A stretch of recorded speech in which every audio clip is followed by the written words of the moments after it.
நீங்க என்னதான் சாவு வீட்டுக்கு போங்க. சாவு வீட்ல வந்து தலை குளிச்சிட்டீங்கன்னா விளக்கேத்திடலாம். அந்த தண்ணி வந்து பாத்தீங்கன்னா அந்த மைண்ட அழிச்சிடும். ஒரு சில வீட்ல எலுமிச்சம்பழம் போட்டா மேல மிதக்கும். அப்ப அந்த வீட்ல வந்து நெகட்டிவ்னஸ் இருக்குன்னு அர்த்தம். அப்ப அது என்ன செய்யணும்னா, படிகாரத்த கட்டி வாசல்ல வைங்க. எந்த ஒரு நெகட்டிவ்னஸும் இருக்காது. நெறைய விஷயங்கள் வந்து வீட்ல மகிழ்ச்சியான செய்திகள் வர்றது தான் பாசிட்டிவ். எந்த ஒரு விஷயத்தையும் ஃபார் எக்ஸாம்பிள் ஒரு பிரபலமான நடிகையோட ஹஸ்பண்ட்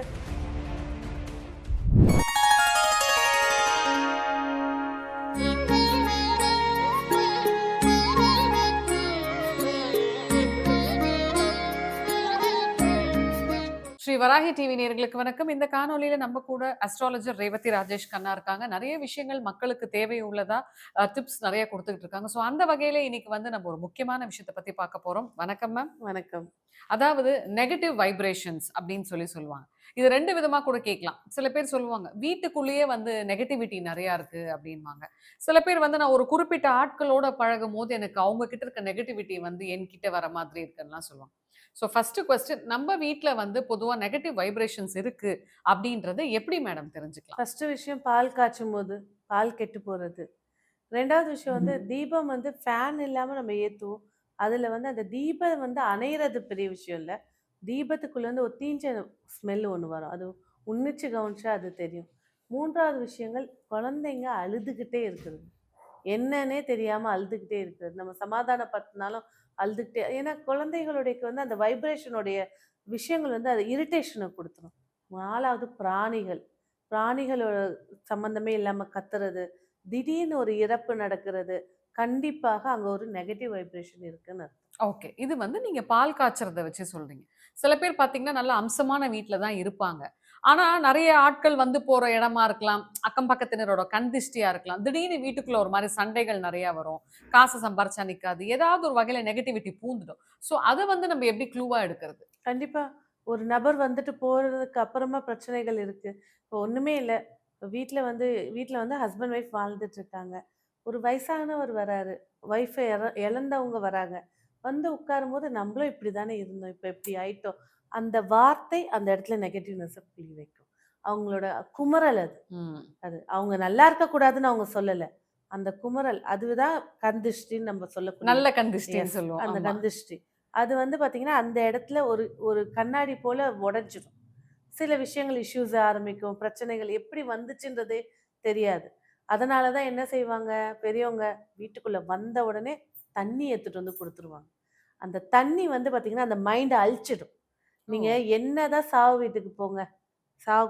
வீட்ல வந்து குளிச்சிட்டீங்கன்னா விளக்கேத்திடலாம். ஏன்னா தண்ணி மட்டும் தான் அழுக்க சுத்தம் பண்ணும். நம்ம உடம்ப, மனச சுத்தம் பண்ணும்.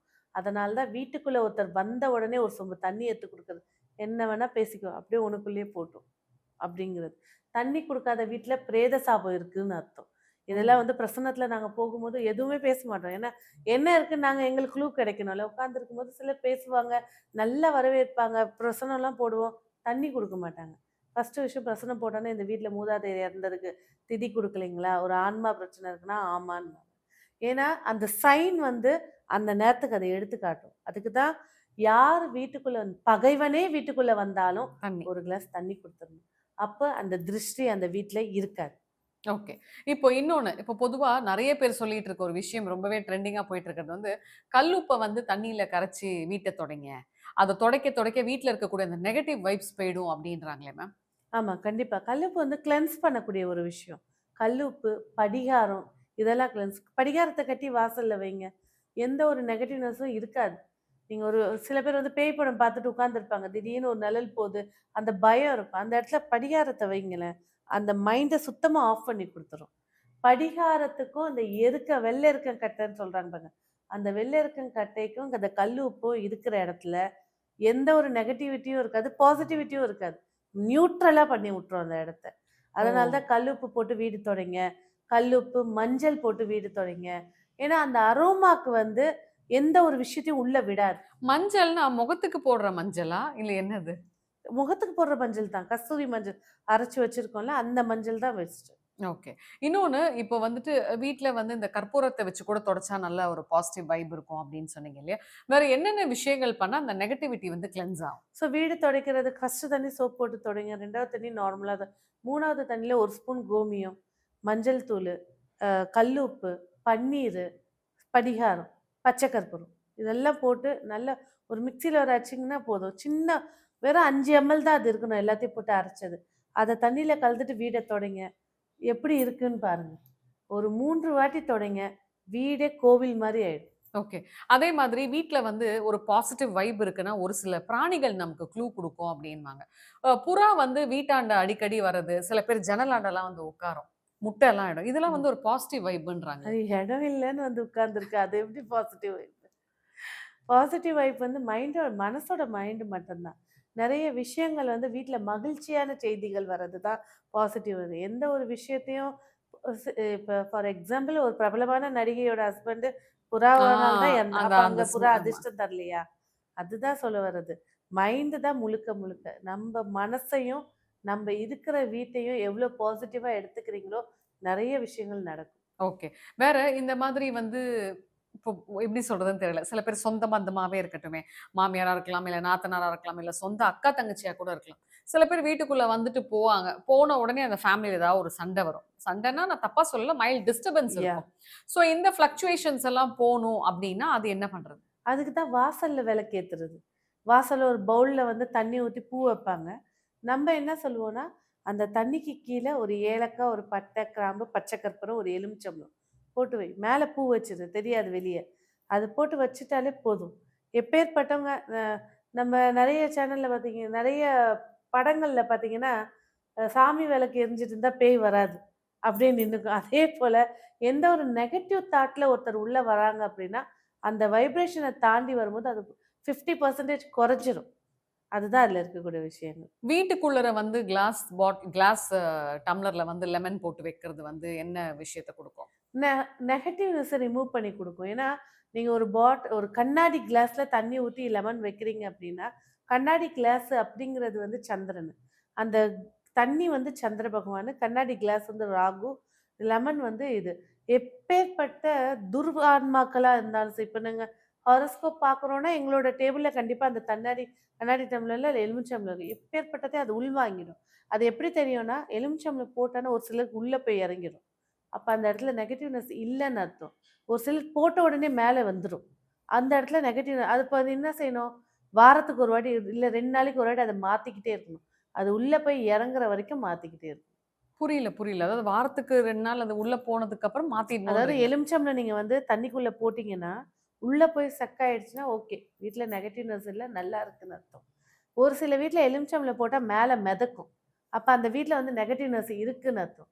அப்ப அது என்ன செய்யணும்னா, வீட்ல விளக்கேத்துறது, பூஜைகள் செய்றது, நல்ல வார்த்தைகள் அதிகமா பேசுறது, மைண்ட பாசிட்டிவா அப்ப அந்த கண்ணாடி டம்ளர்ல அந்த எலுமிச்சம்பழத்த வந்து 2 நாளைக்கு ஒரு வாட்டி மாத்திக்கிட்டே வரும்போது, எப்ப அது டவுன்ல போதோ பாசிட்டிவ் எனர்ஜி இப்ப வந்துருச்சுன்னு டவுன்ல போயிடுச்சுன்னா, அத அப்படியே வச்சுக்கலாமா? அப்படியே வச்சுக்கலாம். தாராளமா அது வச்சுக்கலாம். எத்தன நாளைக்கு ஒருக்கா 3 மாத்தணும்? நாட்களுக்கு ஒரு வாட்டி, ஒரு ஒரு சமயம் வந்து 1 வாரம் வரைக்கும் இருக்கும். வச்சுக்கலாம். ஓகே. அதே மாதிரி வீட்டுக்குள்ளற வந்து இந்த சிகப்பு துணியில வந்து ஒரு சில பொருட்கள்லாம் போட்டு மேல ஏதாவது ரூஃப்ல கட்டினா வந்து ரொம்ப நல்லது. அது மாசத்துக்கு ஒரு தடவையோ, இல்ல ஒரு மண்டலத்துக்கு ஒரு தடவையோ மாத்துனா போதுன்றாங்க. அது என்னென்ன பொருட்கள்? தேங்காய். தேங்காய் வைப்பாங்க, ஒரு எலுமிச்சம்பழம் வைப்பாங்க. கூட வந்து பார்த்தீங்கன்னா, இந்த முள்ளுக்காயின்னு சொல்லி ஒண்ணு இருக்கும். அது வைப்பாங்க. நெறைய இடத்துல வந்து பார்த்தீங்கன்னாக்கா, முஸ்லிம்ஸ்ல என்ன செய்வாங்கன்னா, தேங்காவ மந்திரிச்சு குடுப்பாங்க. ஆமா. அத வந்து துணியில கட்டி எடுத்து மாட்டுவாங்க. அது மாசத்துக்கு ஒரு வாட்டி வியாபார ஸ்தலத்துல வைக்கும்போது, நல்ல ஒரு வியாபாரத்த ஏற்படுத்தி குடுக்கும். வெற்றிய ஏற்படுத்தி குடுக்கும். ஒரு சிலர் சிவப்பு துணியில குடுப்பாங்க. ஒரு சிலர் பச்சை துணியில குடுப்பாங்க. அந்த பட்டுல கட்டி குடுப்பாங்க. அந்த பொருட்கள் வைக்கிறது சிறப்பு. நம்ப முறையில வைக்கணும் அப்படின்னாக்கா, அதுல வந்து பார்த்தீங்கன்னா, ஒரு பட்டை, ஒரு எலுமிச்சம்பழம், ஒரு முள்ளுக்காய், ஜாதி பத்திரின்னு சொல்லக்கூடிய பூ. இது வச்சு, அதோட தேங்காவ வச்சு கட்டுவாங்க.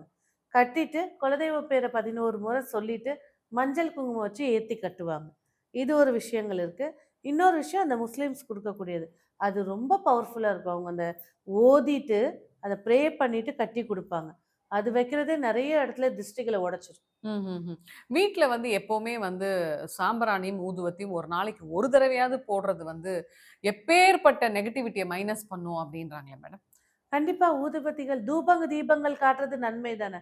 ஆனா இப்ப உள்ளதுல என்னன்னா, இந்த கம்ப்யூட்டர் சாம்பிராணிய வச்சுக்கிட்டு பண்ணிக்கிட்டே இருக்காங்க. நம்ம என்ன செய்வோம்? அந்த தேங்காய் சில்ல உடைச்சு வச்சு போடுவோம். அடுத்தபடியா ரொம்ப பிரசித்தி பெற்றது என்ன? இந்த ஸ் இது நிலக்கரி இருக்கும் பாருங்க. அத வச்சு ஏத்தி, அதுல வந்து தூபம் போடுவாங்க. அந்த தூபம் போடுறது வந்து பார்த்தீங்கன்னா, சனிக்கிழமையும், செவ்வாய்க்கிழமையும் குங்குலியம் சேர்த்து போடுவாங்க. எப்பேர்ப்பட்ட நெகட்டிவ்னஸ வெளியில போகுது. கடன் பிரச்சனை அதிகமா இருக்கு. அப்படின்னா குங்குலியம் போடுவாங்க. வெண்குங்குலியம்னு சொல்லி போடுவாங்க. நெறைய செய்வன பிரச்சனை, திருஷ்டி பிரச்சனை இருக்குன்னா, வெண்கடுக போடுவாங்க. இது 2மே எப்படி போடுவாங்கன்னா, எல்லாம் தூங்குனதுக்கு அப்புறமா நடு வீட்ல வச்சு, அது நெருப்பு அணைஞ்சு கொஞ்சம் இருக்கும்போது, அந்த தூள போட்டுட்டு போய் படுப்பாங்க. மத்த நேரங்கள்ல வந்து பார்த்தீங்கன்னா, கரெக்ட்டா சந்தி வேலை. சாயங்கால வேலையில இந்த தூபங்கள் போடுறது நன்மை ஏற்படுத்துது. இப்போ நிலக்கரியில போடணும் அப்படின்னு சொல்லுவாங்க. தூப கலசத்துல நிலக்கரிய வந்து எரிய வச்சுட்டு, அது அணையிற ஸ்டேஜ்ல வந்து இந்த சாம்பிராணிய ஆமா. தூள போடணும். குங்குலியமும், வெண்கடுகும். போட்டீங்கன்னா வந்தது. இப்போ வீட்ல வந்து நெகட்டிவ் வைப்ரேஷன்ஸ் போயிட்டு கணவன் மனைவிக்குள்ள அந்யோன்யம் வரணும்னா, அதுக்கு என்ன போடணும்? அதுக்கு கண்டிப்பா வந்து பால் சாம்பிராணி, அந்யோன்யங்கள் அதிகமா வரணும்னா, இது பன்னீர். பன்னீர் ரோஸ் இருக்கு பார்த்தீங்களா? காஞ்ச ரோஜா இருக்கு பாருங்க. அந்த பவுடர போட்டு வீட்டுக்குள்ள வைங்க. ரூம்குள்ள வைங்க. அந்த புகை இருக்கட்டும். எவ்வளோ பிரச்சனைகள் இருந்தாலும் வால்யூம் குறைச்சு குடுக்கும். சில ஜாதகத்துல செவ்வாய் ராகு இருக்குன்னா, என்ன செஞ்சாலும் முடியாது. காளகஸ்தி போய் உட்கார்ந்தா தான் அது சரி பண்ணிக்கும். அந்த மண்ண மிதிச்சா தான் சரி பண்ணி குடுக்கும். இல்ல நார்மலா சின்ன சின்ன சண்டைகள் வருதுன்னா, இந்த சாம்பிராணி பவுடரோட இந்த ரோஜா இதழ்கள சேர்த்து போடும்போது காதல் அதிகப்படுத்தி குடுத்துரும். இப்போ நீங்க சொல்றீங்கல்ல, இந்த மாரி காலாஸ்திரி கணவன் மனைவி போய் அந்த இதுல கலந்துக்கணும்னு சொல்ட்டு. எல்லாருமே போனா நல்லதா? அதாவது இந்த கண் திஷ்டி இருக்கு, லைஃப்ல நல்ல விதமா ஒரு கணவன் மனைவியா வம்சம் நல்லா இதாகணும், குடும்பமா சந்தோஷமா இருக்கணும்னா, எல்லாருமே அங்க போலாமா? தாராளமா. அது இறைவன் இறைவி தானே. நான் சொன்னது ராகு சம்பந்தப்பட்டு தோஷத்த குடுக்குதுன்னா காளகஸ்தி, திருநாகேஸ்வரம். காளகஸ்திலே வந்து பார்த்தீங்கன்னா, அங்கேருந்து ஒரு 5 கிலோமீட்டர் தள்ளி போனீங்கன்னா, ஆதி காளகஸ்தின்னு இருக்கு. மலை மேல போணும். மழை காலத்துலலாம் போனா ஃபுல்லா சர்ப்பங்கள் இருப்பாங்க. மத்த வெயில் காலத்துல மட்டும் தான் அங்க போறதுக்கு அலோவ் பண்ணுவாங்க. மேல ஏறி போனீங்கன்னா, சிவனுக்கு நம்ம தான் அபிஷேக அர்ச்சனையே பண்ணணும். அங்க பூசாரியும் இருக்க மாட்டாங்க, அர்ச்சகரும் இருக்க மாட்டாங்க. அந்த காட்டு வழி பாதையில போய் அர்ச்சனை பண்ணும்போது, எப்பேர்ப்பட்ட சர்ப்பங்களால் இப்போ குரு ராகுவா புத்திர தோஷம், செவ்வாய் ராகுவா மாங்கல்ய தோஷம், சுக்கிரன் ராகுவா கலத்திர தோஷம், புதன் ராகு நம்பியவர்களே மோசம் செய்வாங்க. இந்த புதன் ராகு சேர்க்கை இருக்கிறவங்க, நான் வந்து என்னோட ஃப்ரெண்ட தான் முழுசா நம்பியிருக்கேன். இல்ல என்னோட சொந்தக்காரங்கள அவங்க தான் ஏமாத்துவாங்க. நம்பி ஏமாறுறது. இந்த மாரி இருக்கக்கூடியவங்க, அந்த தசாபுத்தி காலத்துல அந்த மலை மேல போய் வழிபாடு செய்யும்போது, இந்த ஏமாற்றங்கள் 10% தான் இருக்கும். ஓகே. நெறைய விஷயங்கள் சொன்னீங்க மேம். நன்றி. நன்றி.